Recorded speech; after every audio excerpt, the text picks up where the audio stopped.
दुआ जब दिल से निकले तो अर्श तक पहुंचती है।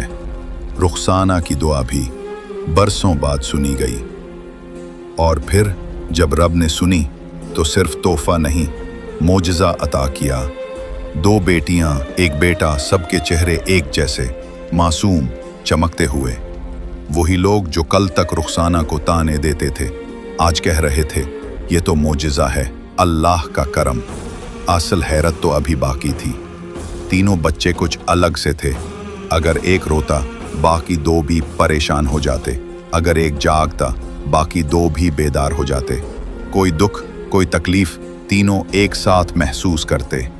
डॉक्टर ने कहा यह बच्चों के दरमियान ज़हनी राब्ता है, टेलीपैथिक कनेक्शन। बहुत नायाब बात है। रुखसाना को अब यकीन हो चुका था, ये बच्चे सिर्फ उसकी गोद का तोहफा नहीं, बल्कि किसी खास मकसद का राज हैं। 10 साल बाद वो तीनों बच्चे अब पूरे इलाके में जाने पहचाने जाते हैं। अली, जो लफ्ज़ों से दिल जीत लेता है, कहानियाँ लिखता है। नूर, जो बग़ैर बोले दिल की बात सुन लेती है। ज़ारा, जो ऐसी तकरीरें करती है कि सुनने वाला सांस रोक लेता है। हर कोई कहता ये तीनों बच्चे आम नहीं, ये आने वाले वक्त की एक जिंदा दास्तां है।